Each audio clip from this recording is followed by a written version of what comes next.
So good afternoon, everyone. Welcome to Webinar Wednesday. My name is Franklin. I'm the Product App Specialist for Kits and your webinar host. So basically what we do is we run this segment every week on a Wednesday, and what we do here is we show you the tips and tricks that you'll need to know to becoming that supercharged power user. Let's also welcome Julia, who will be moderating today's webinar. Thanks, Franklin. Hi again. My name is Julia, and I will be your webinar moderator. So that means if you have any questions for us throughout the webinar, we encourage you to send them over.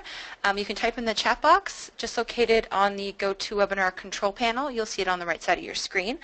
So as moderator, I'm going to be, checking those questions, and at the very end of the webinar, we will take a few minutes to answer them. All right, great. So today I'll be demonstrating how to add an environment photo to your project, further enhancing your sales message. Julie will fill you in with today's agenda. Okay, so for today's webinar, we're going to be showing you the Include Environment feature on your Kits mobile app. This includes accessing those free sample environments that we have provided for you. Also, how to take that perfect environment photo with your Kits app. We're actually going to show you those 5 steps to Photo Bliss, which can be very handy when you're starting out and using this feature. We're also going to show you how to access maybe some previously used environment photos that you might have taken for a past project that you want to maybe use again. So we'll also show you that. So at the end of the webinar, as our learning takeaways, you will be able to take the right photo of your client space, also enhance that photo to fit your new layout that you built in Kits, and lastly, create those dynamic renderings for your client. Okay, so as always, we'd like to present a quick opportunity to show you when to utilize this feature. So Franklin is our sales rep, and he's on site and has gone over the proposed layout with the client and is ready to close the project. But he wants to show his client what the new layout will actually look like in their space.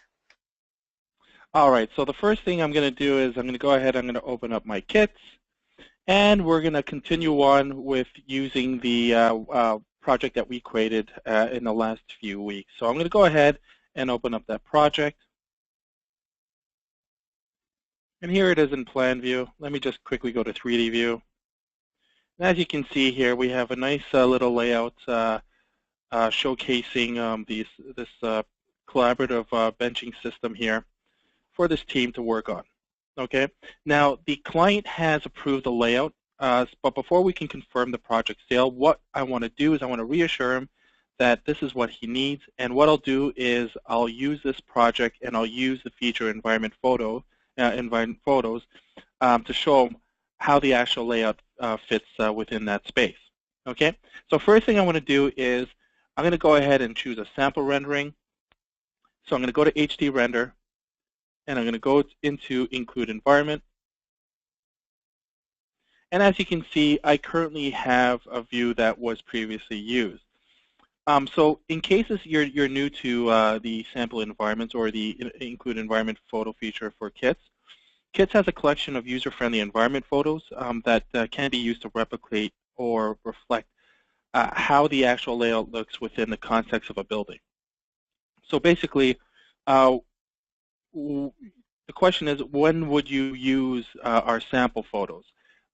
You could use them at any moment you don't actually have access to your client's site, or if you need to create a quick, let's say, 4-wall scenario around your layout to sort of give your client an idea of the scale and positioning of the actual layout. Now, again, these sample photos aren't supposed to reflect your client space, however, reflect the conditions of the client space. So maybe you want to, maybe the project is going in a loft-like workplace.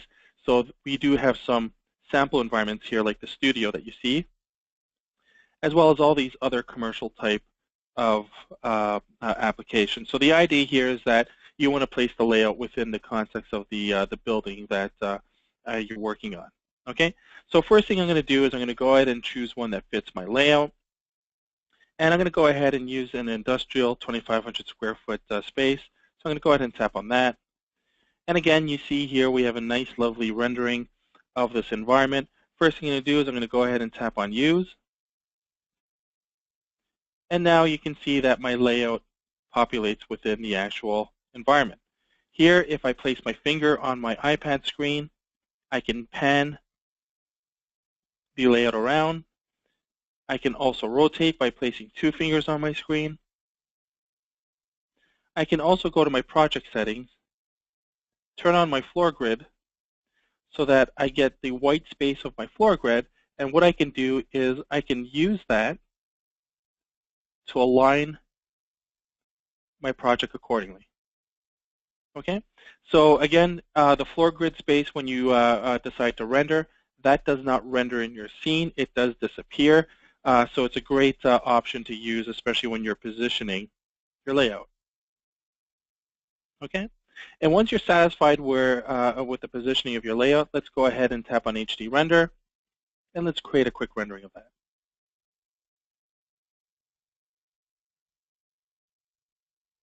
Okay, this will take a couple of seconds. Remember, even if your project is simple, it now adds the photo that it needs to take. It'll take a little bit longer than the 15 seconds that you're used to at that first level rendering, but it shouldn't take any longer than a minute. And there you go. Okay, so now that that's in place, I'm going to go ahead and export that to my photo library so I can keep a copy. But don't forget, if you go to HD Render and you go to View Previous Renderings, you can see all the actual renderings that you've taken up to this point.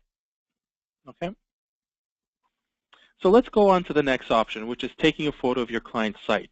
Now, I'm just going to go back into my my screen here, and basically, what you want to do is you want to understand the actual requirements to successfully taking an environment photo, because there is a little bit skill involved. I mean, it's not a lot of skill, but you're going to have to get used to the conditions and the requirements of getting that correct perspective.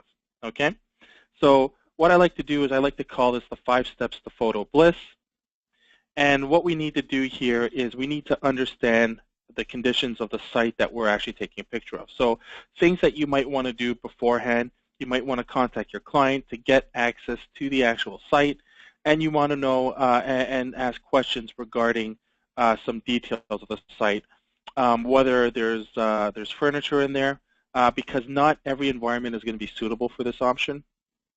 And I could tell you that what we recommend is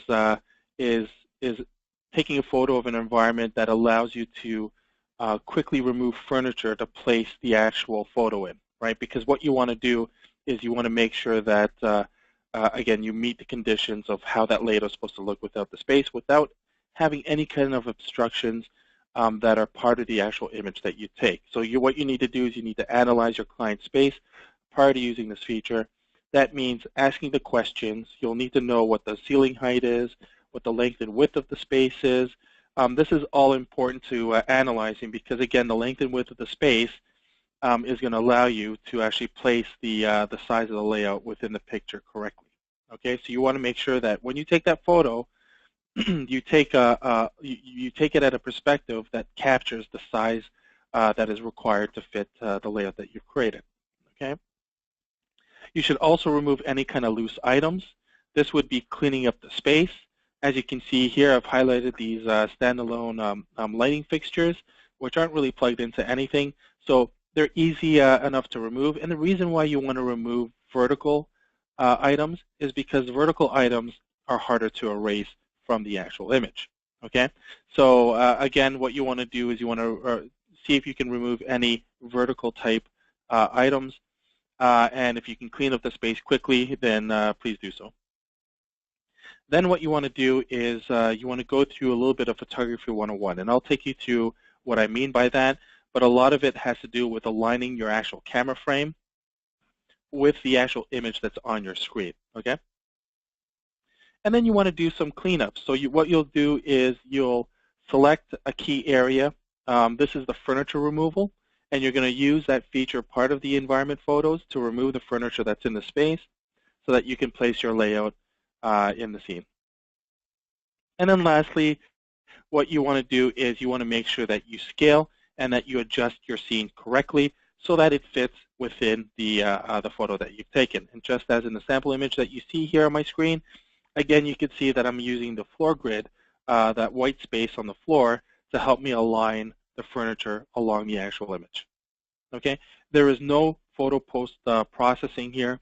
All we're doing is we're actually processing, we're photo processing prior to actually placing that layout. Once the layout's in there, you're going to see there's going to be some issues where you're going to have some bits and pieces of the furniture that's still left in the space. The idea here is that you're going to be able to hide a lot of that by placing the layout on top of it. Okay? So let's go ahead and go into Kits again. And what I'm going to do is I'm going to go ahead and tap on 3D View. That's just right here on your right-hand side. To go back into my white space. And now I'm going to go into an area of the office where I want to take the photo. So first thing I'm going to do is I'm going to go ahead and tap on HD Render. Then I'm going to go back into Include Environment. This time what we're going to do is we're going to go ahead and select New Photo. Okay? And once it accesses the iPad's camera, you'll see the tilt feature appear in the center of your camera, and that will allow you to adjust your camera frame so that you're aligned correctly to take the proper photo. Now the other thing that I'm doing here is I'm also using the top of the iPad frame, that white space, that navigation bar, and I'm aligning it with the glass doors that are on the left-hand side. That way I know I'm capturing the correct alignment, and this is a little bit of Photography 101. Once I have that alignment in place, I'm also raising the iPad roughly about 5 feet off the floor so that I'm taking a camera shot roughly about my chest. I'm about 6 foot tall, so you just got to make sure that your camera is roughly about 5 feet off the floor. And then once you have that properly aligned, you can go ahead and take that shot. And what we're going to do now is we're going to go ahead and we're going to clean up the space. Okay. One thing to do as well is you want to make sure that if there's anybody in your photo, you might want to get permission to use their photo as part of your project. You know, the great thing is that people really do help add scale to the scene. So I like to, keep some people in there. But, if anything, what you can do is you can also add your people by using the KOE catalog. Okay? So now that I have my shot, what I'm going to do is I'm going to go ahead and use my erase feature. Now, I'm going to go ahead and tap on erase, and you have the option of erasing an object or erasing a floor. Now, whenever I actually use the Include Environment photo feature, I tend to use the floor erase option only, so I'm going to go show you that today. The object removal is quite easy. All you have to do is highlight the actual item with your finger, and it'll remove that item. But here I'm going to show you what the floor removal does. First thing you see here is after accessing the floor removal feature is you get this white window that's on the floor. And what this is asking you to do is to select a part of the actual existing flooring that you want to replicate to help erase the items that are in your scene. So as you can see, wherever I place this white window, at the top left corner, I have a small square window there that is showing me what that actual flooring looks like. Okay, so I like to use lighter carpet areas. That way, it helps me define, the space that's actually in front of me. So I'm going to go ahead and select a swatch that captures a little bit of the floor in a lighter color. And then when I tap on Next, what it does is it prompts for me to now use the selection window, this red window that's given with the white boxes there, to actually select the portion of the floor that I want to erase. And what I like to do is I like to follow shadow lines to sort of give it a little bit more of a realistic feel. And I add as many points as I need by double tapping on that selection box line. That allows me to add a point. And then as you can see at the very top left corner, as you're dragging your selection point, you do get a zoom window so that you can actually run the points in detail along items in the scene. Okay, and I'm going to quickly do this now. Let's run it to the glass. And even though you can see here that I'm cutting into the actual column or that tree, and that, again, I have a vertical surface there, that a vertical item that I should have actually removed, I'm going to leave it in the scene for now. And here we go. Let's just go around this area. If you need to remove any points, all you have to do is double tap on the point that you want to remove, so that's quite easy.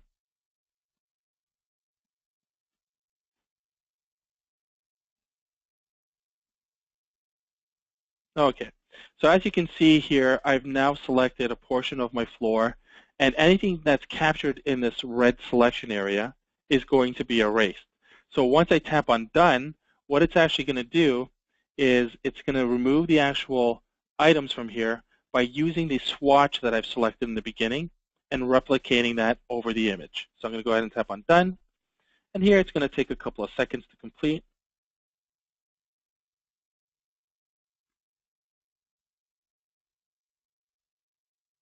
Okay, that's nearly done. And there we go. Okay, so as you can see here, the reason why I chose that lighter swatch area is because now any shadow lines that I've actually worked around looks a little bit more realistic in the space, because the one thing that I can't do here is I can't replicate shadows. So the idea is that I use what I have in the actual image itself to kind of create this shadow line to just give me more of a photorealistic feel. Okay? So once that's done, I'm going to go ahead and calibrate my scene. So I'm going to go ahead and tap on Calibrate. Now the other thing that you need to know here is you need to actually be able to measure anything architecturally within the space. So if there's actually a door that's in the view, we know that doors are roughly at 7-foot height, so you can actually use that. You can see I have black storage units in the back there, so I can easily measure that. Or I have a steel case montage system on the right-hand side, which I can also measure that. And I know that that system there runs roughly about 86 inches high. So I'm going to position my 3D axis point at the base of that actual panel system. And then I'm going to go ahead and find 86 inches, which is roughly 7 feet 2 inches. So we're going to find that. And then you can see that my red axis line kind of cuts just above the actual top of that montage system. So I'm going to use the 3D scaler on the right-hand side. That's this nice scaler that we have here. And I'm going to scale my 3D measuring tape accordingly. Okay? So I'm going to say right now that that particular item is roughly about 86 inches high. I'm pretty happy with that, so I'm going to go ahead and tap on Done. And now I'm going to go ahead and tap on Use. And as you can see, again, what it's actually done is it's allowed me to bring in my layout and the floor grid to help me align that. Now, one thing I can do here is I can easily remove any items. Even though we're actually using the environment feature, there's no reason why I can't access the other features in kits. I can still change items. I can still add items. Okay? Here I'm going to go ahead and I'm going to remove the flooring, because what we did was we used the flooring to give the idea of the space for the client while it was in some white space. So now I'm going to use the floor grid here, and I'm going to start aligning it with the perspective of the actual image. And what I mean by aligning it is, if I take a look at this brick wall with this door here, I'm aligning this perspective line of the floor grid along the perspective of that wall. As you can see here, I have a complete perspective alignment of the image, as well as with my layout, and then also in the back. So you want to make sure that you're now aligned correctly so that the positioning of your layout comes in true perspective, as well as you can actually get a sense of the scale of the actual space. So once I'm satisfied with that, I can go ahead and remove my floor grid, and you can now see how that furniture is fitting in the space. Okay, so I'm going to go ahead and create a quick rendering of that. And again, always it depends on the intricacy of the rendering that you're trying to capture. that may take a little bit longer than the 30 seconds that you may be used to. And if you're using several, if you're using a higher level, such as the best quality rendering, that surely will take you into a couple of minutes, let's say up to 10, maybe 15 minutes. Okay, as you can see there, my rendering is complete. It looks fabulous to me. I can see the actual shadow lines that I've kind of traced around to give me that a little bit more of a photorealistic feel. But I'm pretty happy with that. And the idea here is not necessarily capture something that's photorealistic. The idea here is to make sure that you can indicate to your client that the layout that you've created will fit the actual scale of the space, and you can actually show them by using this feature. Okay, so I'm going to go ahead and save that to my photo library. And you can go ahead and create as many iterations as you want, as long as it fits within the space. And then again, what you want to do is you want to make sure that what you're capturing in terms of your perspective is you want to make sure that you're also capturing the requirements that the requirements of the project that your client has actually hired you for. Okay, so make sure that that all that is in there, so that you can go ahead and you can create those renderings. Okay, so let's go on to the last option here, and the last option is using a photo from a previous project. Okay, so what I can do here is I can go back and let's save this project. And as you can see here, I have multiple images of environments that I've used in the past. Now, the idea of using a previous project may actually fit certain requirements. It may be that this particular layout that we're using may be going into a different space as well. So you may want to go ahead and take several images. And again, if this is a client that you've worked with in the past, it may be also good to making sure that you keep copies of the projects that you work on, so that you could always access the actual layout, especially in an office project, and you're working with a client that occupies several floors in a building. We usually know that these floors are cookie cut, and every floor is almost going to look exactly like the next.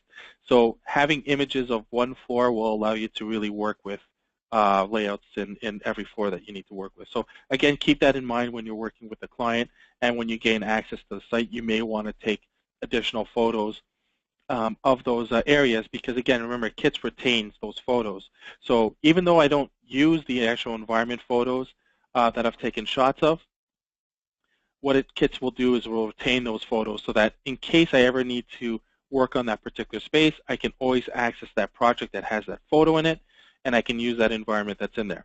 Okay, so I'm going to go ahead and open up the project again. Now we're going to go into HD Render, back into Include Environment. This time I'm going to go into the Projects option at the bottom. That's right beside Samples. And now I'm going to go ahead and find the project that I want to use.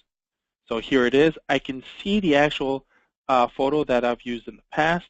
So I'm going to go ahead and tap on that. And again, I can see that there are some areas that have been cleaned up. So I'm going to go ahead and I'm just going to reuse what we have here. I'm going to tap on Use, or I can go ahead and I can tap on Calibrate to making sure that the scale is correct. So here we have a door. I'm going to rotate my 3D axis point to follow the perspective lines of the wall. I know that door is 7 feet tall, so I'm going to make sure that I scale this accordingly. I'm going to tap on Done, and now I'm going to go ahead and Use. And again, as you can see here, even though I didn't take this actual photo at the current time, I was still able to access the actual photo so that I can use it in my layout. And again, I brought on my floor grid here to help me align my layout according to the perspective lines of the image. Okay? And again, once I'm satisfied with that, I can leave that floor grid on, it's not going to render, but I'm going to go ahead and take a quick rendering of that.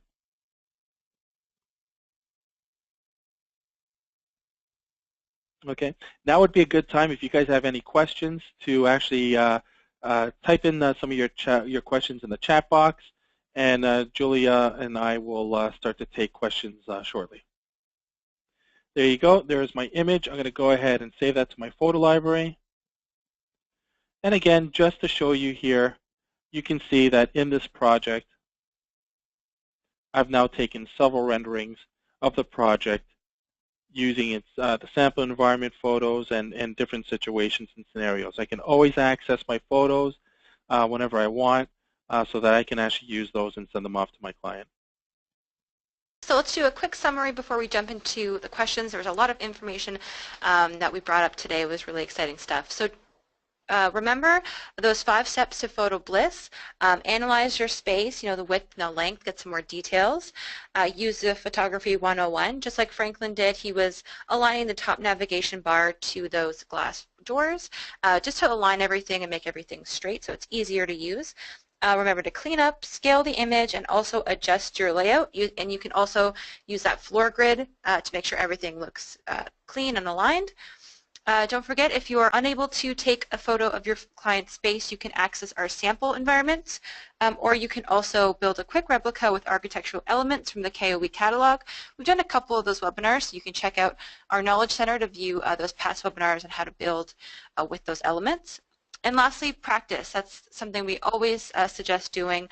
Not all sites will be suitable for an image, so practice how you would use this feature. Try to take photos of various areas with obstructions just to get familiar with this feature.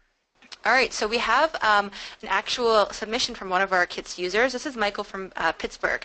So he was with a client and he decided to take a quick photo of their lobby and put in some furniture. This is global product, and he told us that he had the deal closed and product ordered 2 days later because of this image. That was really impressive, and we love these stories like that. If you do have stories, success stories, you can always send them in. We love sharing them. Another one is another one of our featured collaborators. Instead of using environment photo, they built the environment with the KOE architectural elements to get that idea across of the space and how the layout would fit. So that's another idea. You can see a lot of KITS users are using this option just to enhance their renderings and create that dynamic project and presentation. Well, that's it for everything today, folks. Thanks again for attending today, and we do hope to see you back right here next week for Webinar Wednesday.